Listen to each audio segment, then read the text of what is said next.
Let's move on to Rembrandt, the Dutch master, portrayed St. Paul at least 5 times. St. Paul in prison, circa 1627. 2 old men, which is Peter and Paul, disputing. This is around 1628 or so. St. Paul at his desk, 1630. St. Paul as an elderly man. This is around 1657. And Rembrandt's own self-portrait, in which the artist portrays himself as St. Paul.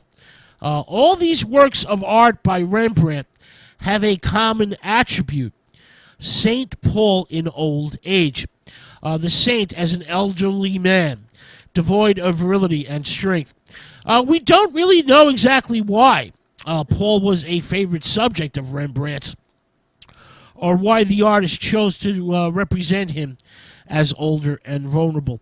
In the 1657 painting, St. Paul is a lonely figure sitting in the darkness, wrapped inside layers of warm clothing.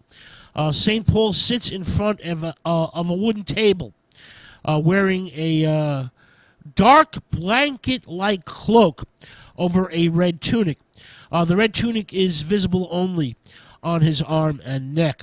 He also wears an inner white garment and a Jewish yarmulke on his head. Remember, the early Christians were also Jews. That's where the term Judeo-Christian comes in. The saint is leaning against a wall, and a large sword dominates the right side of the painting. The sword is symbolic of St. Paul's martyrdom, and the tension between Paul and the sword provides a type of visual split in the painting.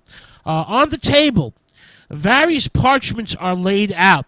The saint seems to be taking a break from them, and Paul still holds a writing instrument in his right hand. Rembrandt does not use a direct source of light, and only Paul's face and writing hand are illuminated. Both are the vessels of God's divine light of inspiration. The saint's left hand rests lightly against his head in a pose related to thinking or pondering. Rembrandt's 1657 work is a type of intrusion into sacred space that is shrouded in darkness. The saint is looking beyond the confines of ordinary reality, and the darkness in the painting contributes to a sense of mystery that hovers over this amazing work of art. Now, Rembrandt's 1627 work, Paul in Prison, was one of his earliest works of art. He was only 21 years old at the time. In fact, the Dutch master painted it twice, a small canvas and a much larger wood panel. The lines and geometric shapes in the painting act as a type of roadmap and draw our attention to sensations of piety, awe, and mystical ecstasy. St. Paul is placed to the side and foreground, which creates a type of funnel effect. The saint is at the mouth of the funnel, while bounded parchments recede into the middle ground, and further back we have the darkness.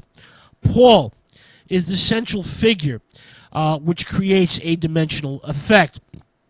Light embraces the saint, a type of descending illumination that is symbolic of the comfort and warmth of God's presence, despite St. Paul's imprisonment. The light of God is composed of well-defined diagonal lines. God is alive within St. Paul. A sword and a pen are contrasted in the work. The sword foreshadows the saint's death. The pen is the fruitfulness of his extensive writings while he is imprisoned.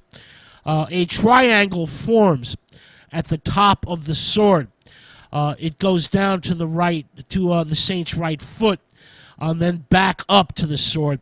The triangle is, of course, symbolic of the Holy Trinity, Father, Son, and Holy Ghost.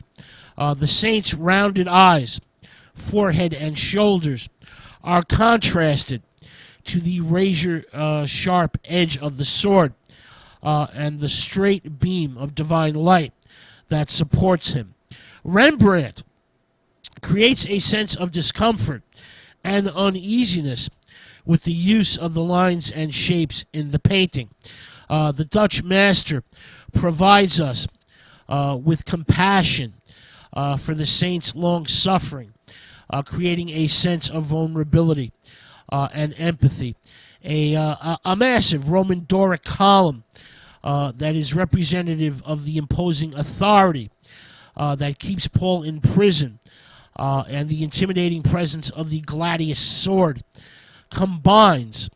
works together to move us towards sympathy, to move us towards empathy for St. Paul. Paul seems tired. He seems anxious in the painting.